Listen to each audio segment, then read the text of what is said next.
Hello everyone. तो जैसा कि आप लोग देख सकते हैं कि आपका इंटरनेशनल और नेशनल, राष्ट्रीय और अंतर्राष्ट्रीय के करंट अफेयर्स हैं जो 71वीं बीपीएससी के लिए उपयोगी हैं। आपको पता ही होगा कि बीपीएससी में करंट अफेयर्स के बिना आप क्वालिफाई नहीं कर सकते हैं, आप पास नहीं कर सकते हैं।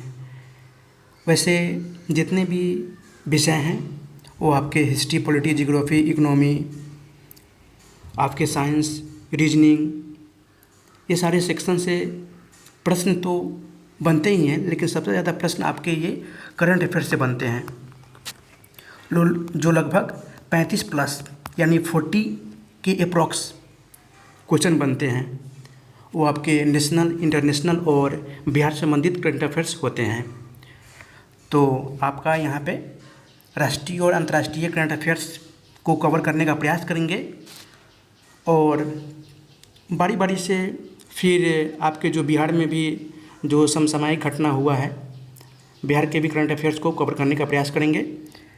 तो आपका जो ये करंट अफेयर्स होने वाला है 71वीं बीपीएससी के लिए है।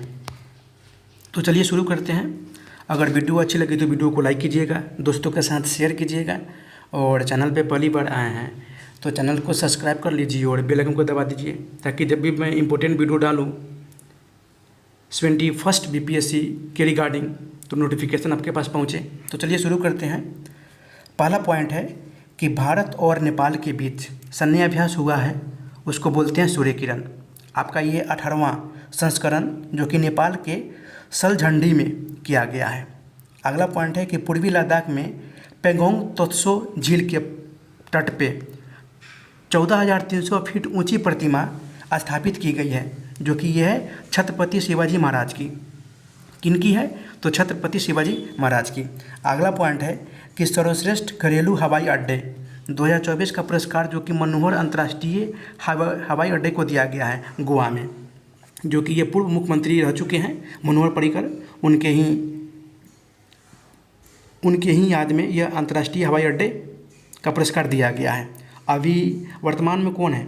तो शायद ये प्रमोद सावंत हैं, वहाँ के मुख्यमंत्री।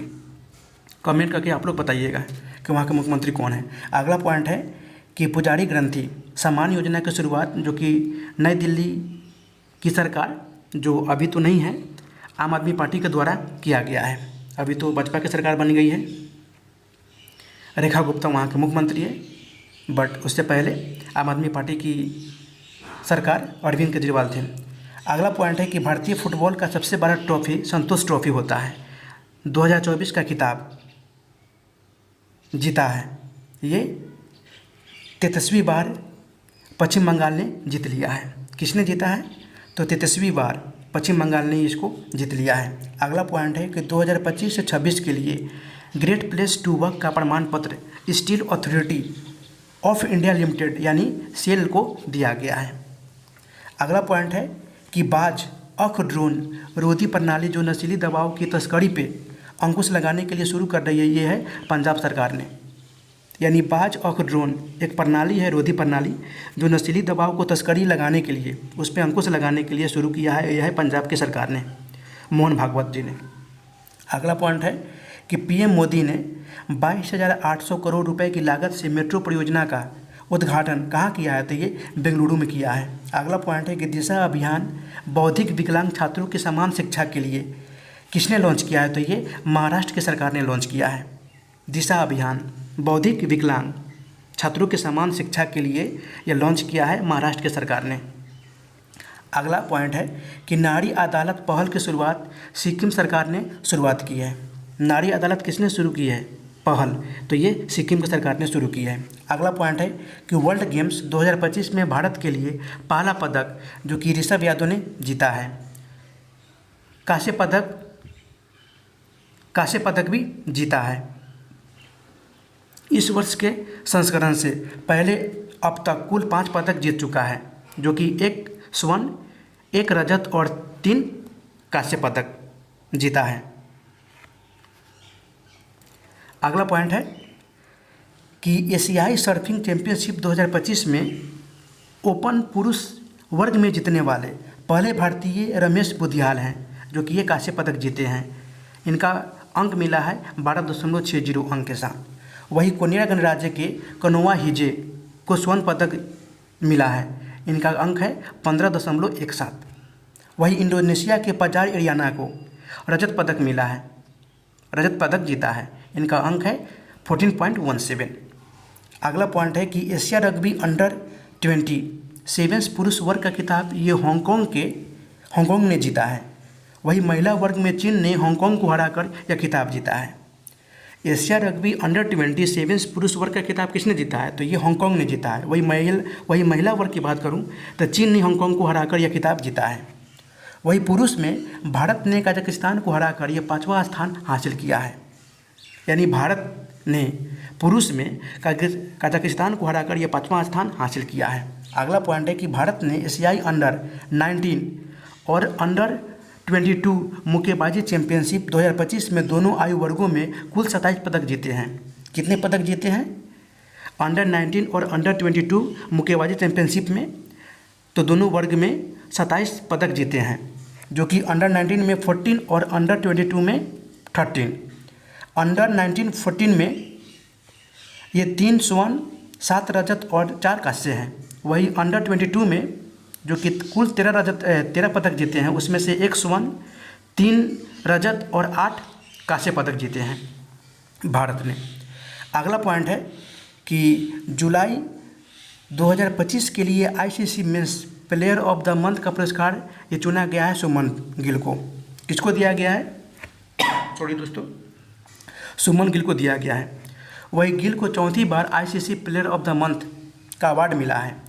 वही विमेंस में इंग्लैंड की बैटर सोफिया डंकली को यह अवार्ड मिला है। किसको मिला है? विमेंस में तो इंग्लैंड की बैट्समैन है सोफिया डंकली को यह अवार्ड मिला है। अगला पॉइंट है कि 15वीं हॉकी इंडिया जूनियर राष्ट्रीय महिला चैंपियनशिप 2025 झारखंड ने जीती है, जो कि लगातार दूसरी बड़ी कारनामा किया है। झारखंड ने 15वीं हॉकी इंडिया जूनियर राष्ट्रीय महिला चैंपियनशिप 2025। झारखंड महिला टीम इससे पहले 2018 में, 2019 में, 2024 में, 2025 में ये 4 बार जूनियर राष्ट्रीय चैंपियनशिप जीती हुई है। अगला पॉइंट है कि बोगोटा पुस्तक मेला का 38वां संस्करण 2026 में बोगोटा, जो कि कोलंबिया में है, आयोजित किया जाएगा। यानी बोगोटा पुस्तक मेला का 38वां संस्करण कहाँ आयोजित किया जाएगा? 2026 में, तो ये कोलंबिया के बोगोटा में ही है। अगला पॉइंट है कि 25वें संघाई सहयोग संगठन शिखर सम्मेलन, जो कि चीन तियानजिन में आयोजित किया जाएगा। चीन के तियानजिन में आयोजित किया जाएगा 25वें संघाई सहयोग संगठन SCO। इसका स्थापना 2001 में हुआ था, जो कि इंडिया और पाकिस्तान 2017 में सदस्य बने थे। वही 2023 में ईरान सदस्य बने थे और 2024 में बेलारूस सदस्य बना था। अगला पॉइंट है कि ब्रॉडकास्ट ऑडियंस रिसर्च काउंसिल यानी बार्क इंडिया ने अपना नया अध्यक्ष नियुक्त किया है। किसको? तो ये गौरव बनर्जी है। बार्क ने अपना नया अध्यक्ष नियुक्त किया है, बनाया है, तो कौन है? तो ये गौरव बनर्जी है। बार्क यानी ब्रॉडकास्ट ऑडियंस रिसर्च काउंसिल। अगला पॉइंट है कि स्मिथोफिश लेप्टोफेसिओट्स नामक सांप की नई प्रजाति मिजोरम में पाई गई है। कौन है सांप की नई प्रजाति? तो ये है स्मिथोफिश लेप्टोफेसिओट्स नामक सांप की नई प्रजाति आपको ये मिजोरम में देखने को मिली है। अगला पॉइंट है कि 8वें अंतर्राष्ट्रीय विस्लाव मनियाक मेमोरियल, जो कि भाला फेंक प्रतियोगिता में अन्नू रानी ने स्वर्ण पदक जीता है, जो इन्होंने थ्रो किया था 62.59 मीटर का। वही दूसरा स्थान प्राप्त किया था तुर्की के खिलाड़ी और तीसरा स्थान प्राप्त किया था ऑस्ट्रेलिया के खिलाड़ी। अगला पॉइंट है कि बिहार के किस शहर में देश के सबसे बड़े यूनानी चिकित्सा कॉलेज का निर्माण किया जा रहा है? तो आपका ये पटना में किया जा रहा है। यानी बिहार के पटना में देश के सबसे बड़े यूनानी चिकित्सा कॉलेज का निर्माण किया जा रहा है। अगला पॉइंट है कि ये treatise for the remarkable Rohit नामक पुस्तक किसने लिखी है? तो ये है आर कौशिक ने लिखी है। रोहित शर्मा के ऊपर ये पुस्तक लिखी गई है। ये treatise for the remarkable Rohit, जो कि नामक पुस्तक ये आर कौशिक ने लिखी है, जिसमें रोहित शर्मा के संघर्ष के बारे में और उपलब्धियों और व्यक्तिगत विकास को दर्शाया गया है इस पुस्तक में। अगला पॉइंट है कि M S Swaminathan the man who fed India नामक पुस्तक ये लिखी गई है प्रियंबदा जयकुमार के द्वारा, प्रियंबदा जयकुमार के द्वारा। अगला पॉइंट है कि बिहार राज्य सरकार ने अपने 12 जिलों में नए सैनिक कल्याण कार्यालय खोलने की योजना बनाई गई है। जो आपके जिले हैं नालंदा, बेगूसराय, सीतामढ़ी, मधुबनी, समस्तीपुर, कैमूर, औरंगाबाद, जहानाबाद, कटिहार, सहरसा, पश्चिमी चंपारण और गोपालगंज, इन 12 जिलों में नए सैनिक कल्याण कार्यालय खोलने की योजना बनाई गई है बिहार राज्य सरकार के द्वारा। अगला पॉइंट है कि क्षमता निर्माण आयोग यानी CBC का पूर्णकालिक अध्यक्ष ये राधा चौहान बने हैं। क्षमता निर्माण आयोग यानी CBC का पूर्णकालिक अध्यक्ष राधा चौहान को बनाया गया है। इसका गठन 1 अप्रैल 2021 को किया गया था एवं यह आयोग सिविल सेवा के क्षेत्र में कार्य करता है। अगला पॉइंट है कि फॉर्चून की 2025 की बिजनेस क्षेत्र के 100 सबसे शक्तिशाली लोगों की सूची में पहले स्थान पे है एनवीडिया के CEO जेनसन हुआंग। कौन है? तो एनवीडिया के CEO जेनसन हुआंग है। वही माइक्रोसॉफ्ट के CEO सत्य नाडेला दूसरे स्थान पे हैं। वही मेटा के CEO यानी मार्क जुकरबर्ग ये आपके तीसरे स्थान पे है। वही टेस्ला और स्पेसएक्स के CEO एलोन मस्क आपका ये चौथे स्थान पे है। वही भारत की बात करूँ तो भारत का 56वां स्थान मुकेश अंबानी को मिला है। 56वां स्थान यानी 56 नंबर पे है मुकेश अंबानी। रिलायंस इंडस्ट्री। अगला पॉइंट है कि भारत का पहला आर्टिफिशियल इंटेलिजेंस आधारित शिक्षण ऐप यानी टूटोज को IIT पलक्कड़ ने लॉन्च किया है।